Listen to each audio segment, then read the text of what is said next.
My name is Colton Sleister. I'm the owner of Sleister Music. We're a music store located right here in Ankeny. We exist to support the joy of music for students and educators in Iowa's school band programs through world-class instruments, exacting repairs, and friendly service. So that means we're really focused on any of the equipment needs that a student or their teacher or the parent of that student might have to make sure that that student is able to have a really great time in school band. How I got into this, I was a band kid myself. I was a trombone player, still play trombone today. And when I was actually a freshman in high school, I was getting pretty serious about the trombone, was auditioning for Allstate, and was looking at upgrading, my student model trombone to, it's called an F attachment. It has like an extra piece of tubing, like this one back here. And in the process of that, I realized that I really had a difficult time finding like a ton of different options. And I realized that beginning players also had that same kind of need of, there was one big music store in the area, but it was always away, and there were a lot of people that were looking for, specifically at that point, it was used, quality brand trombones. Right. So I knew that I had a Yamaha trombone and that it had worked well for me. So I went on eBay. I bought 14 used trombones when I was 14. I was 13 or 14 years old at the time, and cleaned them up. There were some things I knew, some dents needed to get taken out. I worked with a place to make sure that they, anything that I as a player knew needed to happen got taken care of.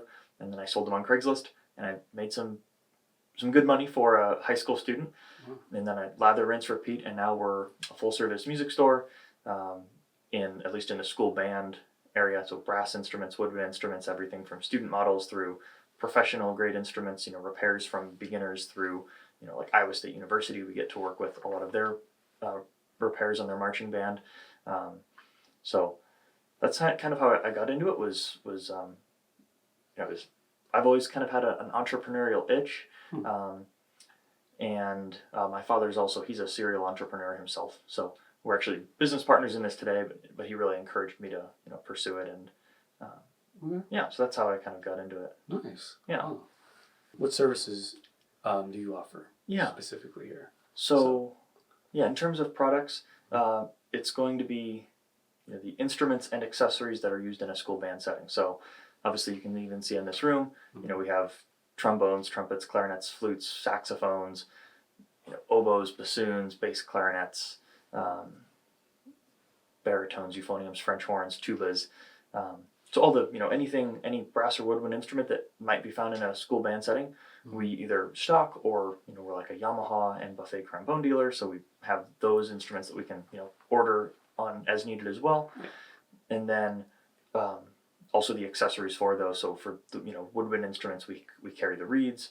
For brass instruments, we have the cleaning products and the valve and slide oils and the rotor oils. There's some lesson books that schools use. We carry those as well. And then in terms of services, we have a rental, program. So there's kind of some like rental financing options that we have for people that are just trying band for the first time, that don't know if they're going to do it for 1 month or, all the way from 5th grade through high school.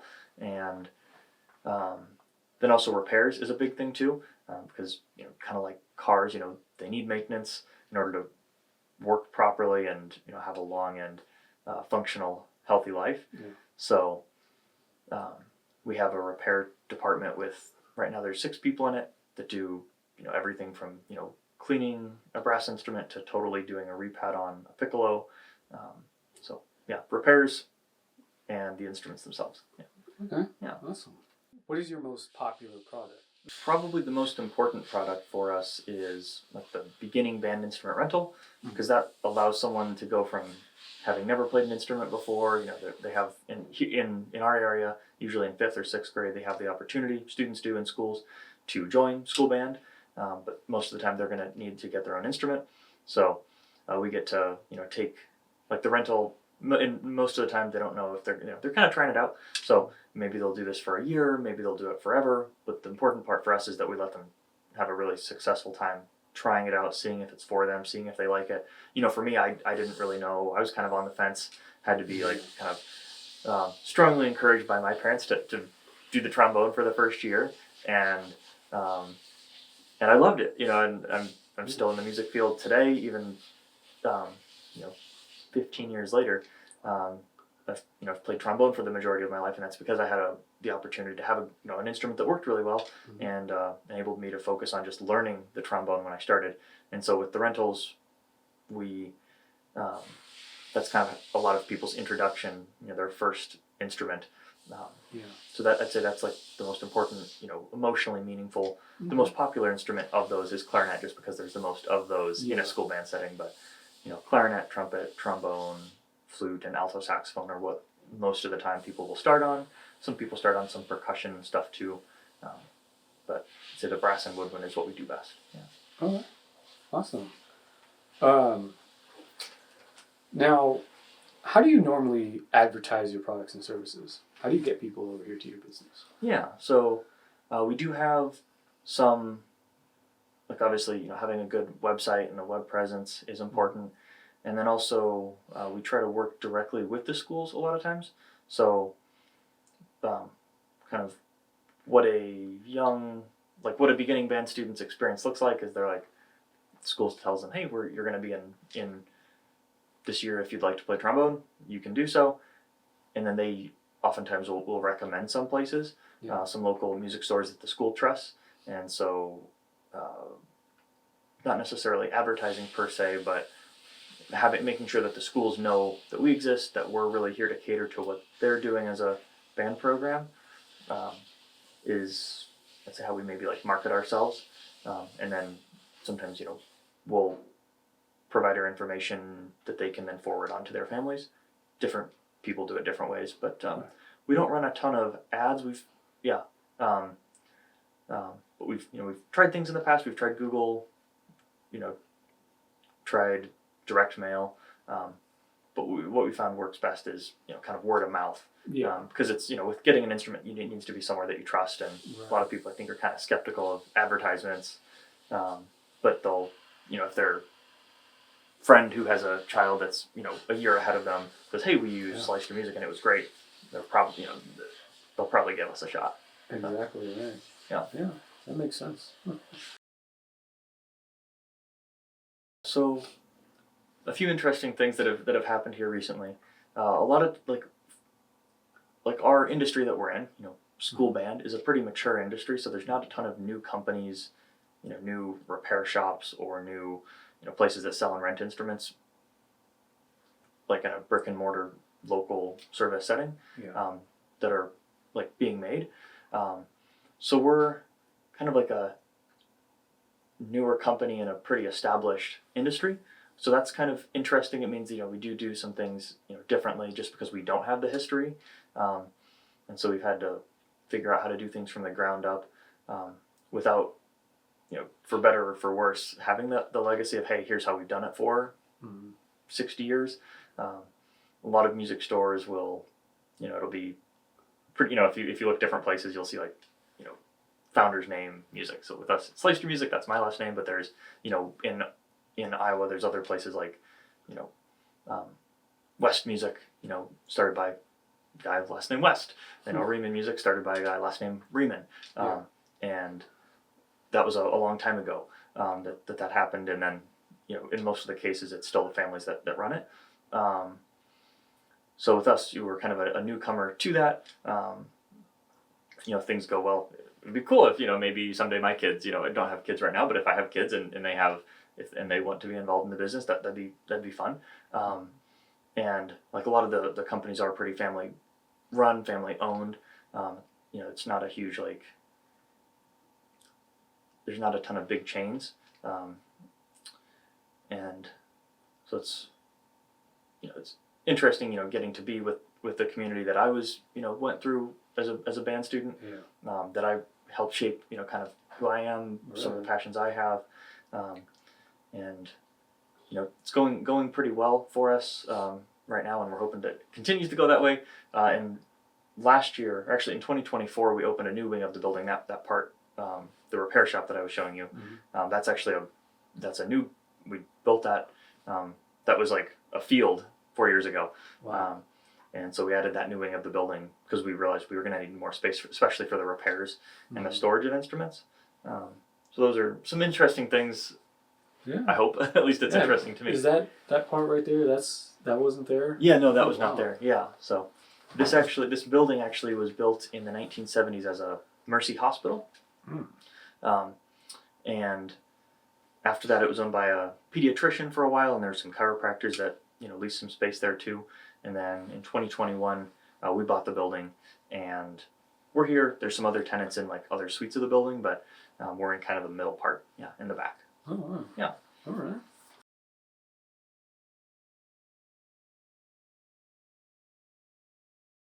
It's a good question. Let me think about that for a second. So, I think one challenge that we have is, like I was saying earlier, we are kind of building this from the ground up. So there are a lot of things that, most music stores, they have a repair department, they have a repair team that's just been there for a long time, and you can kind of take it for granted. Whereas with us, we didn't have, like, we just started hiring like employees that were outside of the family maybe 5-6 years ago in a significant amount. And so I've had to learn, it's been a challenge for me and something I've had to learn, like, okay, how do you hire people? How do you know what kind of people you're looking for? How do you, explain what their jobs are, make sure that they are equipped to do a really good job, so that you can get out of their way and let them work and practice their craft. And also, how do you get, these people, especially as you're growing, it's always changing. How do you get them to work as a team to, okay, this, because for a while we would have all of the repair technicians also were helping customers. And now we have kind of a team that does repairs and a team that is more of the front of the house, like Gabriel that you saw there, who are actually, answering the customer's questions directly. So, keeping a business running smoothly as it like grows and evolves has been a challenge. But I think for us, like, staying really focused on like who it is that we were best at helping, which is people in a school band setting, has helped with that. We actually, we used to have some guitars and drums and things like that, which are really popular things for a music store to have. And we just realized that was like, it was really just stretching our attention too many different ways. And we wanted to, and we had plenty of challenges just with brass and woodwind instruments, so we decided to focus on those. Should you really seek out advertising in the future? I know you said you find it better as word of mouth, but should you seek it again in the future? What type of medium in this day and age do you think could be most effective in advertising your company? Yeah. Probably be something that, we'd want to advertise where our customers are and through some medium that they trust. Obviously word of mouth is a supernatural way for that to happen, but a lot of things now are super digital too. So, I know there's a lot of people that, or similar companies that have social media presences on, the Meta platform, mainly. I'm not aware of a ton of like music stores that do things on TikTok, or the short form, but like the main, infinite scroll app Facebook, and Facebook and Instagram. I think I've seen, things that tend to run pretty well with, there's a lot of parents that are there, that maybe they're waiting to pick their kids up from school. So that's a good place to find, find those people. And then, in terms of like, does it make more sense to have that be like your own organic posts versus, some kind of ad? I know places do both. I know both are, I'm told, important. And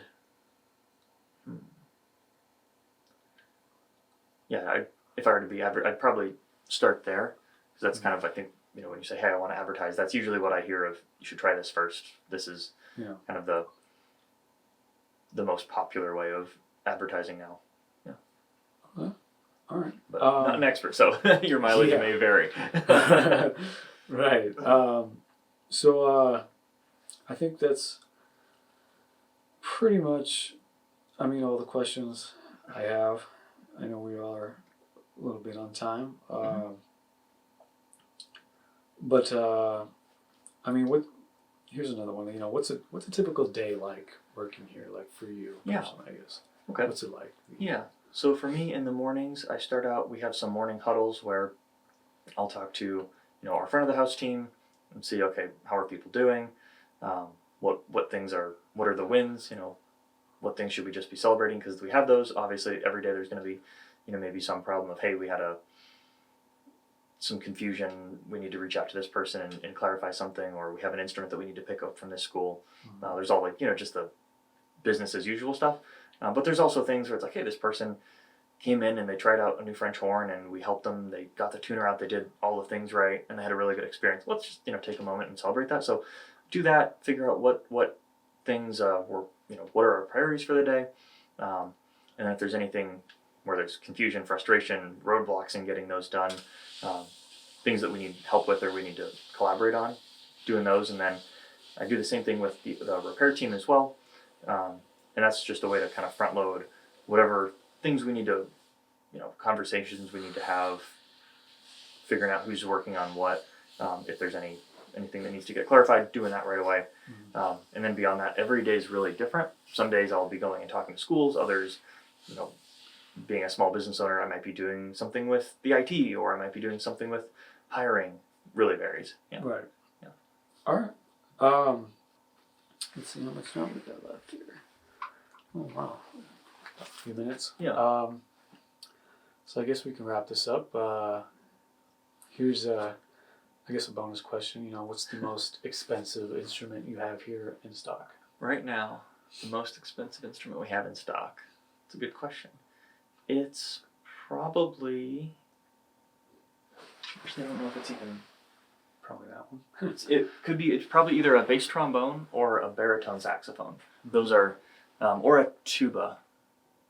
There's some very expensive tubas. I don't think we have any of the really nice ones like in stock ready to go right now. Right. But there are instruments that can definitely be, this is a $5,000 bass trombone. There's baritone saxophones and tubas that are, the $5,000 to $10,000 range. Wow. They'll last a really long time if you take care of them and they, play really well. But they're an investment. Yeah. Oh, So, wow. Yeah. Yeah, that's pretty interesting. I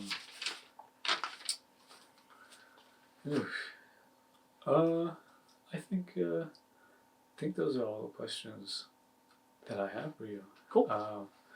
Unless you want to use up a few more minutes to say anything else.